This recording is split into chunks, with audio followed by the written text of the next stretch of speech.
Indians are my brother and sister. I love my country and I am proud of its rich and varied heritage.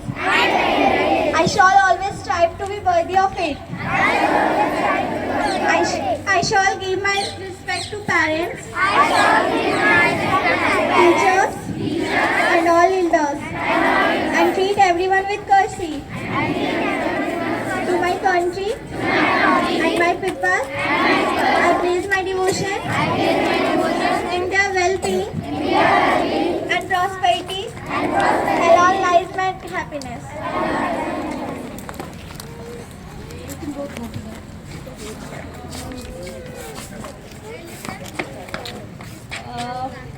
We had a drawing competition.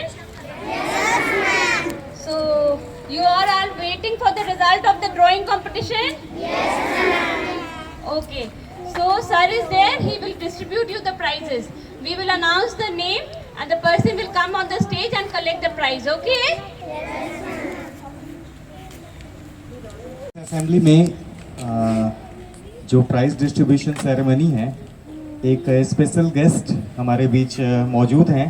सबसे पहले मैं इनका परिचय आपको देना चाहूँगा। हमारे बीच हैं मौलाना ओवैस आलम नदवी। अस्सलाम वालेकुम सर। और इनके बारे में मैं बताना चाहूँगा, ये एक शिक्षक अल कुरान संस्थान लखनऊ से संबंध रखते हैं, वहाँ से ये आए हैं। और इनकी जो डिग्री है हाफिज़ और क्वारी और इसके साथ साथ आलीम, जो कि इन्होंने दारुल उलूम देवबंद लखनऊ से अर्जित की है। एक बार जोरदार तालियां हमारे चीफ गेस्ट के लिए। और इनको यहाँ बुलाने का एक ख़ास उद्देश्य भी है, और उस उद्देश्य को आपके सामने रखने से पहले, जो आप लोगों ने कुछ दिनों पहले एक मेहनत की थी, यहाँ पर एक ड्राइंग कंपटीशन हुआ था जिसके रिज़ल्ट का सभी को बेसब्री से इंतज़ार था। तो मैं निवेदन करना चाहूँगा, आग्रह करना चाहूँगा सर से कि आप अपने हाथों से हमारे उन बच्चों को सर पहले पुरस्कृत करें और उसके बाद फिर हम इस असेंबली को आगे बढ़ाते हैं। सबसे पहले एलकेजी क्लास से जिसने फर्स्ट पोजीशन गेन किया ड्राइंग कंपटीशन में, come on big hand for Aarav 2।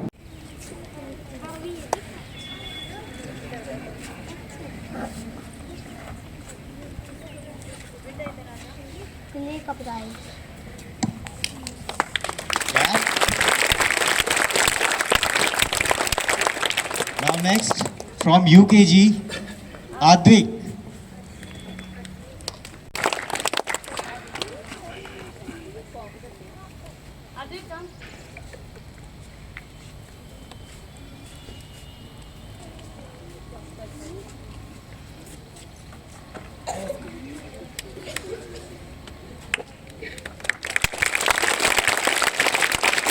Now next from class 1, Ashish Kumar Roshan.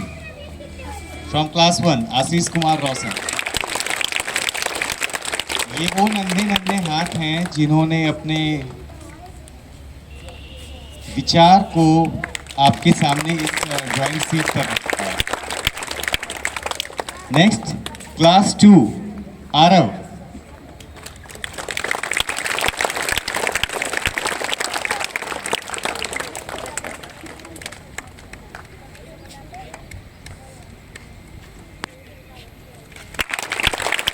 Class 3 Swati सा।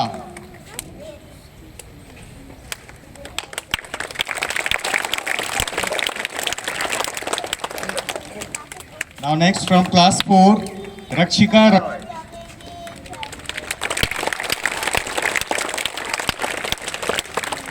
Next class 5 Saumya Shri.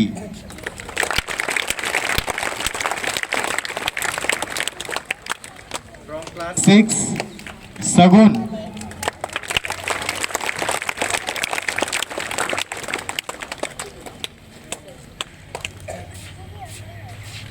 Class 7 Sanchi Gupta.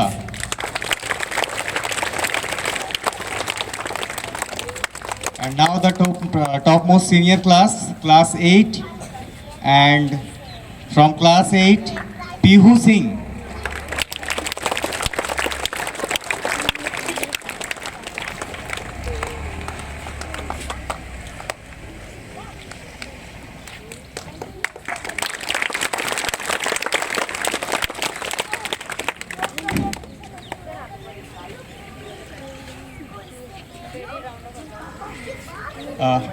Very big round of Claus.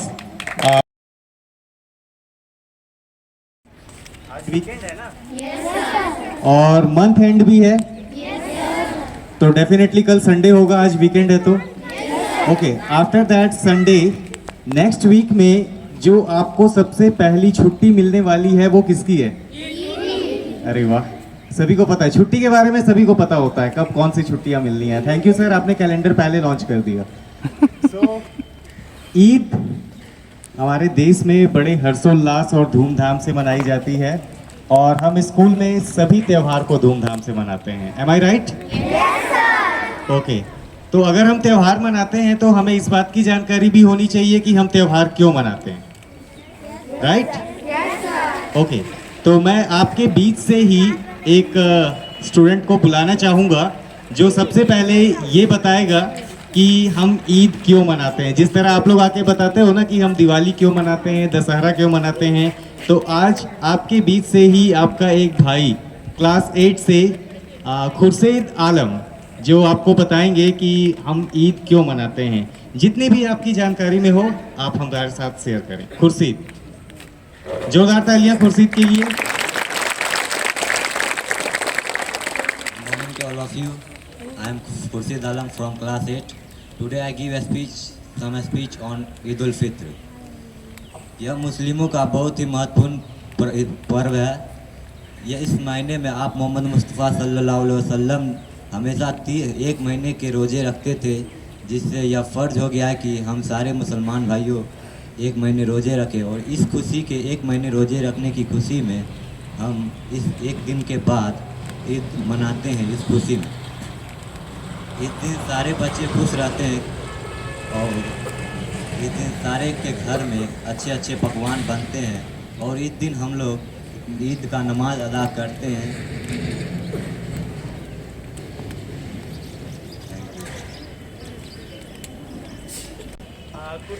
यहाँ पर बहुत सारी चीज़ें कही हम सबके बीच में कि इसमें हम रोजे रखते हैं, नमाज अदा करते हैं और हमारे घरों में अच्छे अच्छे पकवान बनते हैं।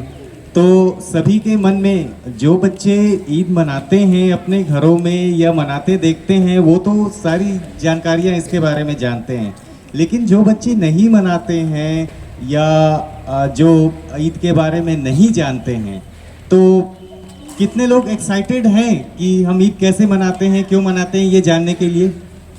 अरे वाह, सारे के सारे एक्साइटेड हैं। ओके, सो आप लोगों के इस एक्साइटमेंट को पूरा करने के लिए ही आपको पूरी और सही जानकारी देने के लिए ही आज हमने आपके बीच मौलाना साहब को आमंत्रण दिया है, इनवाइट किया है। और मैं ये निश्चित रूप से कहता हूँ कि आपके मन में त्यौहार को मनाने का उद्देश्य क्या है और नियम क्या है, जो भी जिज्ञासा है आपकी, वो सारी जिज्ञासाओं को सर अपने वक्तव्य के द्वारा यहाँ पर पूरा करेंगे और हमें एक पूर्णतः जानकारी प्रदान करेंगे कि हम ईद क्यों मनाते हैं और हमें कैसे मनाना चाहिए। सो मैं अब सर यदि आप इजाज़त दें तो बच्चों की जो इस हमारे स्टूडेंट ने जो एक जानकारी साझा की है उनसे बहुत सारे सवाल सभी के मन में आ रहे हैं, तो अगर आप इजाज़त दें तो मैं कुछ सवाल आपसे पूछना चाहूँगा कि हम ईद क्यों मनाते हैं, कैसे मनाते हैं। ओके सर, सबसे पहले बात उठती है कि अभी कुछ रात को ही मैं गूगल पे कुछ चीज़ें देख रहा था, तो मैंने देखा इस बार वर्ष 2022 में जो ईद मनाने का जो दिन निर्धारित हुआ है उसमें लिखा हुआ था कि रात को मतलब 2 मई रात से 3 मई शाम तक। तो सर हम लोग ये जानना चाहेंगे कि 2 मई रात को ऐसा क्यों समय निर्धारित किया गया, क्योंकि कोई भी त्यौहार तो मोस्टली हम लोग जो मनाते हैं वो अगले दिन सुबह से वो समय स्टार्ट होता है, लेकिन ईद का ऐसा क्या कनेक्शन है, क्या रिलेशन है कि वो रात से उसके बारे में लिखा गया?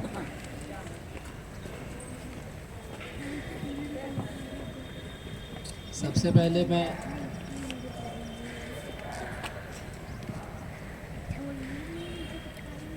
पहले मैं तमाम टीचर्स और स्टूडेंट की बहुत बहुत शुक्रिया अदा करता हूँ और ये समझता हूँ कि आप लोगों ने मुझे यहाँ बुलाया। सर ने एक क्वेश्चन किया कि ईद की समय रात से क्यों शुरू होती है और कल रात तक बाकी क्यों रहती है। ये क्वेश्चन था, आप लोगों ने सुना। बहुत बेहतर और बहुत अच्छा क्वेश्चन है। मैं आप लोगों को बताऊंगा सबसे पहले बेसिक तौर पे कि इस्लामिक मंथ जो शुरू होता है वो चांद के एतबार से होता है। चांद आप सब भी जानते हैं, चांद निकलता है तो चांद के एतबार से त्यौहारें मनाई जाती हैं इस मुस्लिम धर्म में और इस्लाम में। और हम लोगों के जो इंग्लिश के मंथ है जनवरी, फरवरी, मार्च, इसकी जो टाइमिंग और डेट जो चेंज होती है वो रात के 12 बजे चेंज होती है। लेकिन इस्लाम में और इस्लामिक मंथ में जो डेट चेंज होती है वो चांद के निकलने की समय। और चांद जो निकलता है वो शाम में, मतलब रात शुरू होते वक्त जब सूरज सन जब छुप जाता है, डूब जाता है, जब वो नहीं दिखता तो उसके बाद से इस्लामिक डेट शुरू हो जाता है। उसी वक्त इस्लामिक डेट चेंज होने का टाइम होता है। इसकी वजह से बताया गया कि चांद उस समय निकलता है तो उसी समय से इस्लामिक डेट शुरू हो गया। यानी जैसे रमज़ान है ये, इसके बाद अरबिक मंथ आता है शव्वाल, तो शव्वाल की जो टाइमिंग है वो चांद निकलने से शुरू होता है और चांद निकलता है सूरज डूबने के बाद शाम के वक्त। तो इसी वजह से उस वक्त से टाइमिंग शुरू हो जाती है। लेकिन उसकी जो नमाज़ पढ़ी जाती है उसकी टाइमिंग है कि जब धूप निकल आए उसके बाद पढ़ना है। इसलिए नमाज़ सुबह में पढ़ते हैं लेकिन टाइमिंग शाम से शुरू हो जाती है और फिर शाम तक बाकी रहती है। Thank you sir. सर, जहाँ तक मेरी जानकारी है ईद का संबंध लगभग 1 महीने तक चलता है। मतलब 1 महीने का जो दरमियान होता है जिसे हम रमज़ान के नाम से जानते हैं, और उसमें जितने भी हमारे मुस्लिम भाई बंधु हैं सब रोज़े रखते हैं। तो रोज़ा के बारे में हम सब जानना चाहेंगे कि रोज़ा रखने की जो परंपरा है इसकी शुरुआत कैसे हुई थी, और सबसे बड़ी चीज़ कि रोज़ा रखने का फ़ायदा क्या है और अगर इसका क्या कोई नुकसान भी है क्या। और तीसरी चीज़ एक बात आती है सर, मेरे एक मित्र हैं जो अभी इस रमज़ान के पवित्र महीने में रोज़ा रख रहे थे, लेकिन अनफॉर्चुनेटली एक दिन वो नहीं रख पाए थे। तो मैंने उनसे पूछा भी था कि सर आपने आज रोज़ा नहीं रखा है तो क्या इसका कोई आप लोग को पनिशमेंट भी मिल सकता है, पनिशमेंट भी मिलता है, या इसकी भरपाई आप किस तरह से करते हैं। तो सर रोज़ा से संबंधित ये कुछ सवाल थे, आपकी मतलब आपके विचार इस पर जानना चाहेंगे।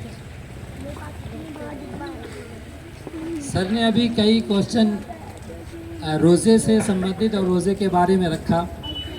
सबसे पहले मैं आपको ये बताऊं कि रोज़ा क्यों कंपलसरी है, रोज़ा क्यों रखा जाता है। तो हमारा यानी इस्लाम धर्म में जो एक बहुत पवित्र बुक है कुरान, उसमें जो भी चीज़ें हैं, जो काम करना है वो सब लिखा हुआ है। और कुरान के बात को सारे मुस्लिम को मानना होता है। तो कुरान में है कि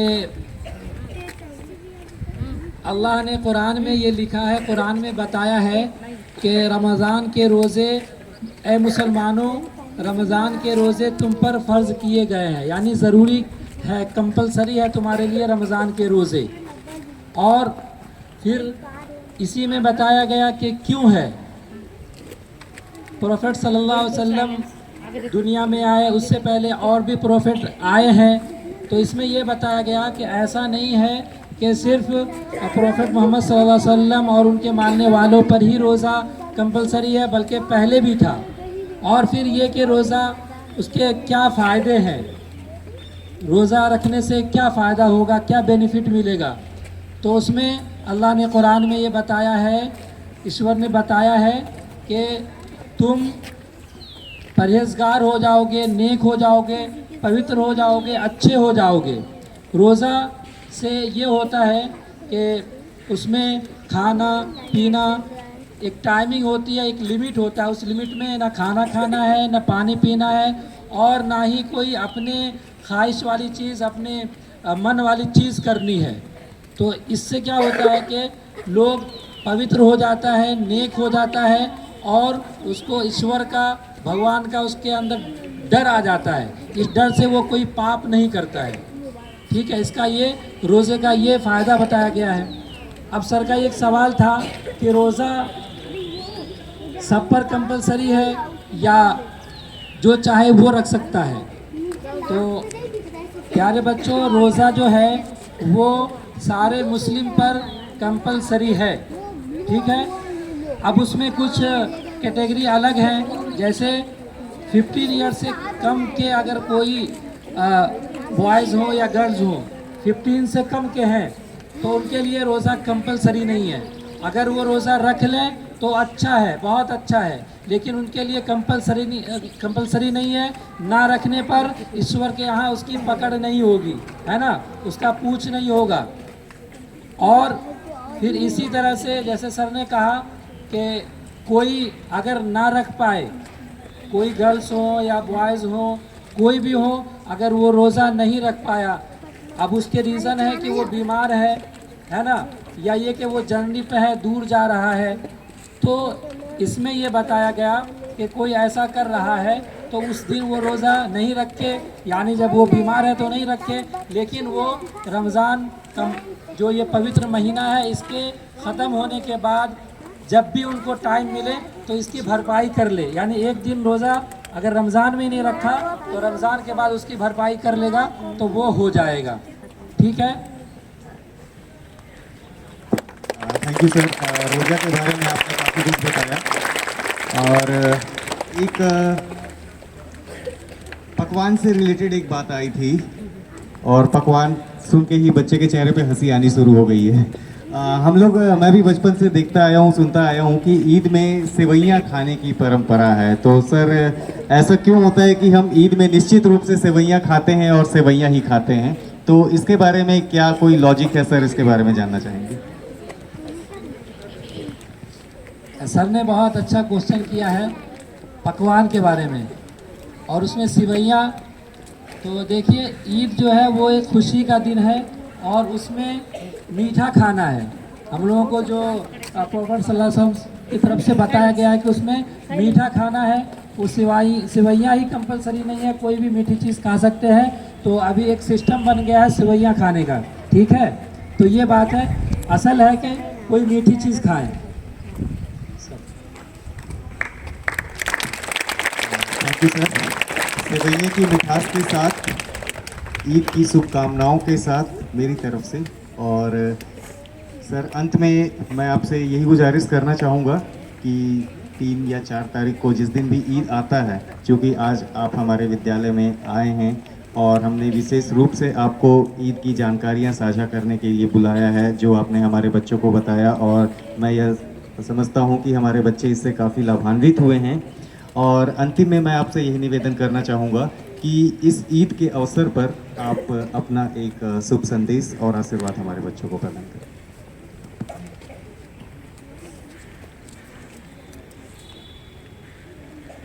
बच्चों, सर ने ईद के बारे में क्वेश्चन किया, वो भी हमने बताया, और कुछ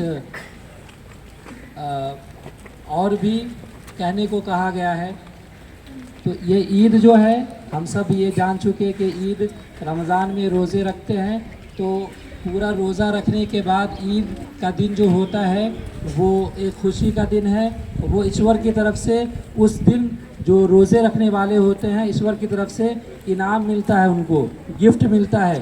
ठीक है, तो ये एक बहुत खुशी का दिन है। उस दिन हम सबको सबसे बड़ा इसका जो फ़ायदा है, चाहे वो मुस्लिम हो या मुस्लिम के अलावा गैर मुस्लिम हो, जो भी हो, मैं सारे स्टूडेंट को और टीचर्स को, जो ईद का असल पैगाम है, असल मैसेज है कि आपस में मेल जुल करना है, आपस में मिल कर के रहना है ना।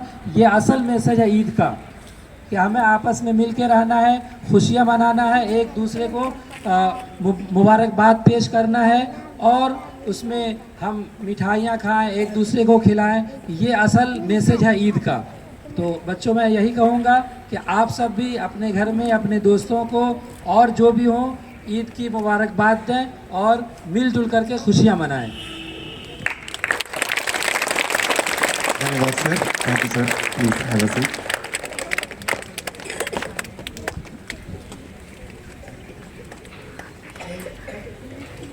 प्राइज डिस्ट्रीब्यूशन में नर्सरी क्लास का एक बच्चा जो उस समय उपस्थित नहीं था, मैं निवेदन करूंगा मौलाना साहब से कि अपने हाथों से, और इसके साथ ही आप सभी को आने वाले ईद की ढेर सारी शुभकामनाएं, आप सभी को ईद मुबारक। और इसके साथ ही हम आज की ये असेंबली ओवर करते हैं, आप सभी लाइन से अपने अपनी क्लासेस में जाएंगे। Thank you.